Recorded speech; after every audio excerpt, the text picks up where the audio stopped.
I've always been a massive fan of the Mario Kart series, but everything regarding 8 has made me question that.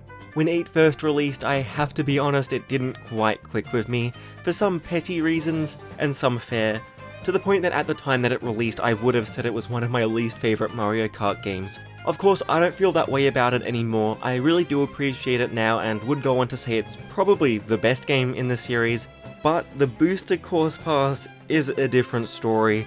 Or actually, maybe it's a similar one to my own experience with 8. The first 2 waves of this DLC completely strung out all my interest in the series, not just Mario Kart 8 but Mario Kart as a whole, for some petty reasons and some fair. I didn't touch waves 4 to 6 until making this video, and I don't think I would have touched waves 4 to 6 if I wasn't making this video, but here we are now. Have my opinions changed overall? Do I still agree with this video? To be honest, mostly. At least even with how harsh some of my opinions were in it, I still stand by everything I said within the context of that video, the time that it released. And there is still a good amount of things I said in it that I still stand by now, mostly the fact that I would have much rather gotten a brand new Mario Kart game over this DLC, although the video is still pretty bad.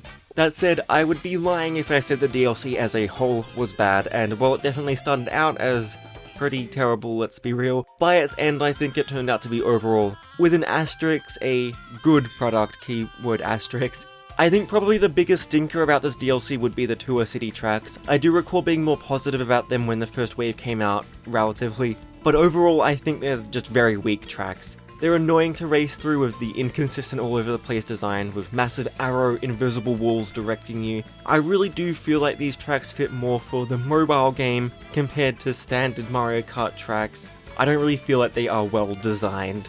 They don't look particularly great with very plasticky art styles, and the scaling feels very off. On top of that, there's just way too many of them, and all of them are so samey and blend into one another. A couple of them are more interesting than the rest, but for the most part, I'd rather them have just not been included in the first place. There are numerous fan favourite Mario Kart tracks that didn't make its way into this DLC, and numerous tracks that were in Tour that didn't make the cut in general. The fact of the matter is that even at their best, these tracks don't hold a candle to regular Mario Kart tracks, and every single cup has at least one of these courses, to have 2 of them, meaning that every single cup in this DLC has at least one pretty bad track, and I have to be honest, it does kind of drag the quality of this down so much for me. I'd say the second biggest issue plaguing this DLC is, well, the production quality, I guess is the way of putting it. The graphics and visuals of these tracks are just not very good.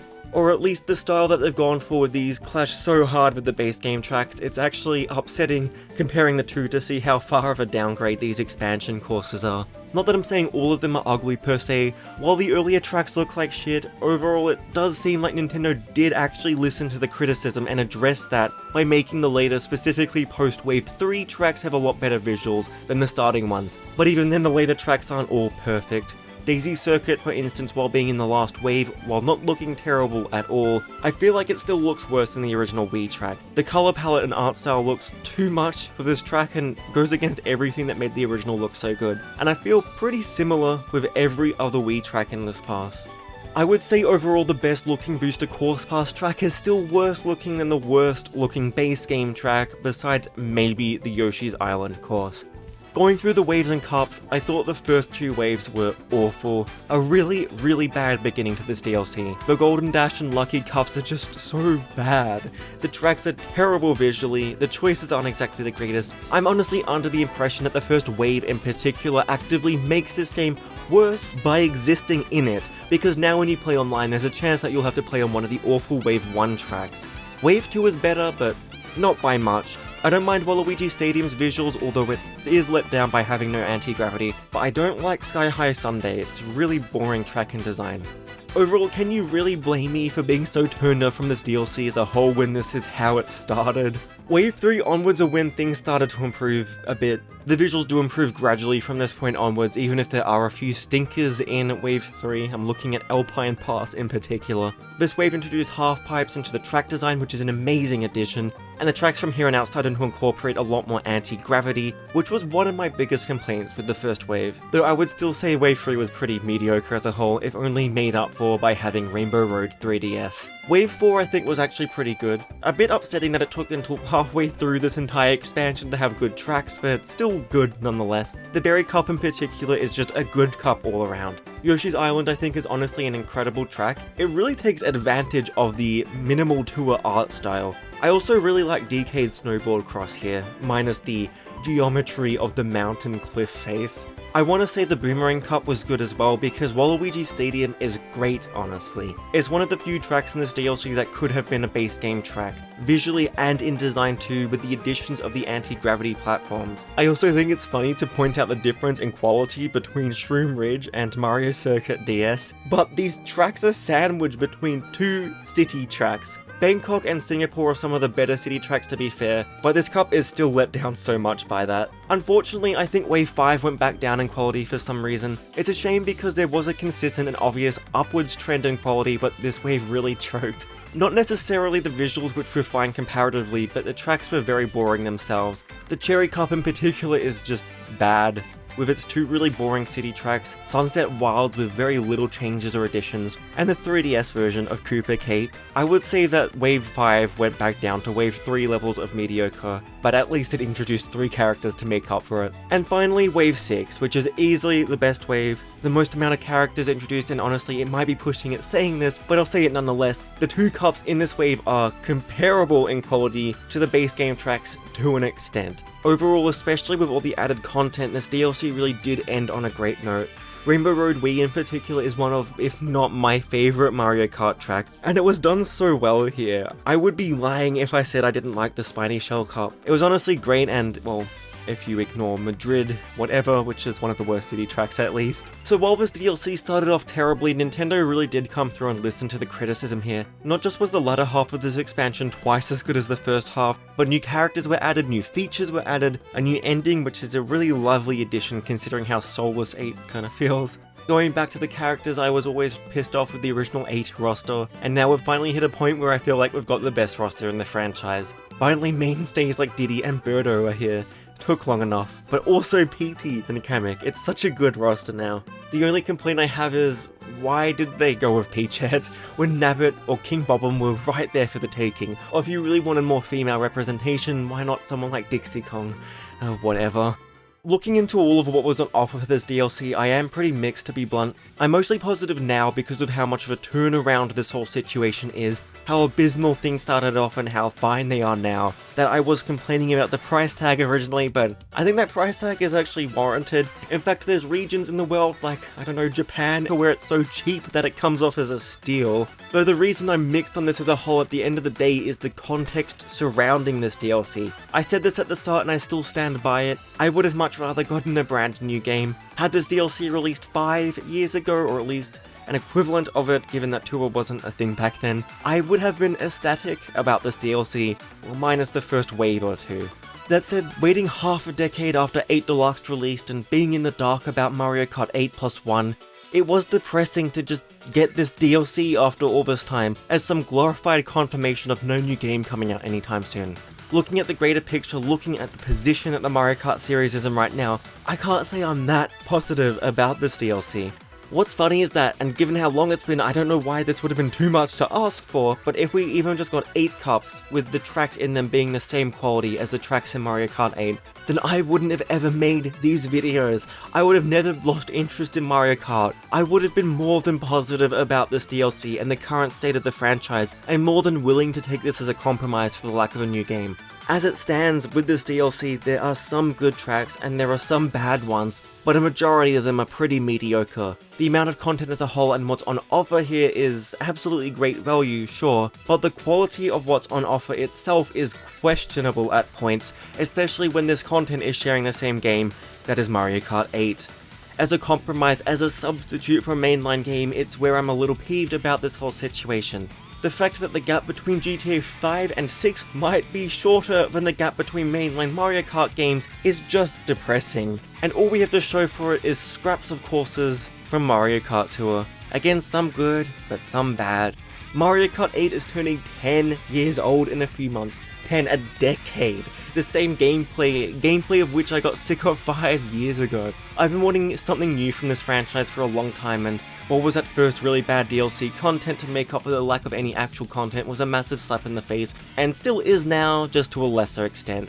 Anyway, that's pretty much all I had to say about this DLC. To really summarize this whole video into one sentence, it would be, the DLC has great value and is overall good without context, but with it, the inconsistent quality of it feels like a slap in the face when you realize this is the only mainline content we've gotten for Mario Kart in years and years. Or in other words, and an even shorter sentence, overall I ended up liking it in the end, but I would have preferred getting Mario Kart 9, Mario Kart 8+1.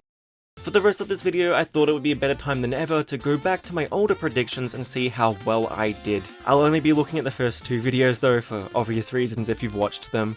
Starting with the first video, I was right on the money about the first track of every cup being a city track. There were a few people that disagreed with me on that, but I ended up being correct. In fact, I didn't actually expect there to be a surplus of city tracks to the point that 2 cups ended up having double ups.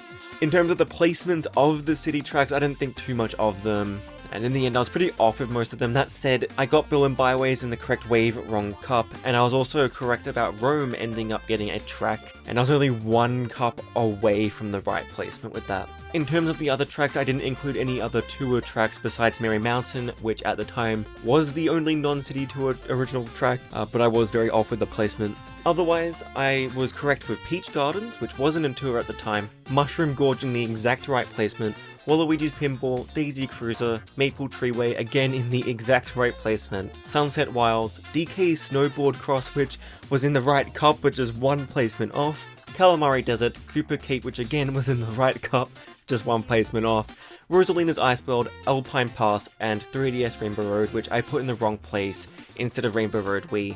I didn't get Vanilla Lake correct, it was Snowland in the end, which ironically was in the right wave. 3DS's Bowser's Castle, which is weird that the second last track in this wave wasn't a Bowser's Castle to be honest, but I guess I also didn't guess a Bowser's Castle as a second last track in general, so I guess it balances out. Rainbow Road GBA, although I was correct about the last course in both Wave 6 and 3 to be a Rainbow Road course. Mario Circuit 1, which I didn't expect Mario Circuit 3 to be included, which is probably one of the worst tracks in the DLC, but I was kinda close. That said, I placed this Mario Circuit on the exact same placement as Mario Circuit DS. Mushroom Bridge, which I'm surprised wasn't included, and it's a shame that it wasn't. Figure 8 Circuit, which is a little annoying because I was flipping between this and Mario Circuit DS. GBA Bowser's Castle 2, which is worth mentioning because SNES Bowser's Castle 3 was included and they're pretty similar, let's be honest. Ghost Valley 1, I keep on getting these 2D tracks wrong by choosing the wrong game, but Boo Lake ended up being included instead. N64 Wario Stadium, which I'm glad didn't end up being included honestly. And Airship Fortress, which is a massive shame that it's not here, especially considering it is in tour, which goes back to what I was saying about the city tracks having priority over the good tracks. I did want to mention that Daisy's Circuit, I kinda scrapped it from one of my predictions in these videos at some point in time, which I can prove by showing that I recycled some footage from that track in a video a ways back. Of the 40 tracks, I correctly guessed 21, which is at least over half, but I also guessed 2 in the exact right placement and another 2 in the right cup, but 1 placement off. It's surprising how correctly I guessed the Wii tracks. In terms of the number of tracks per game, this is what I guessed, and in the end it was this, which some of these were surprising to me. I wish it was a bit more balanced out, and I wish we didn't get 17 from Tour, with supposedly 3 new courses, although I would just count them as Tour tracks because they were made for Tour. In terms of my second video, the supposed leaked prefixes were altered slightly in the end. I mean, the leak was a data mine, so it was obviously not faked. I think the track selections were probably all chosen for the most part by that point in time, they just changed them around by the end. Maybe even because of the leaks, because the first wave after those leaks were completely correct, so who's to say. That's it, of the 32 remaining courses I only guessed 27. Of these 27, I correctly guessed London Loop in the exact right placement and Amsterdam in the right wave.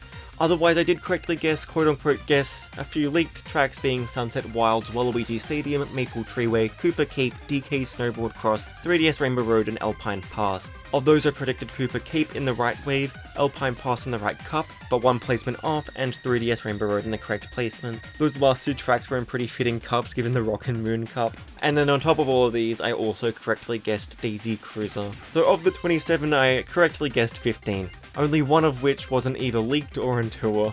Which overall is definitely not as good as the previous video because I actually did get quite a lot of tracks correct in that one.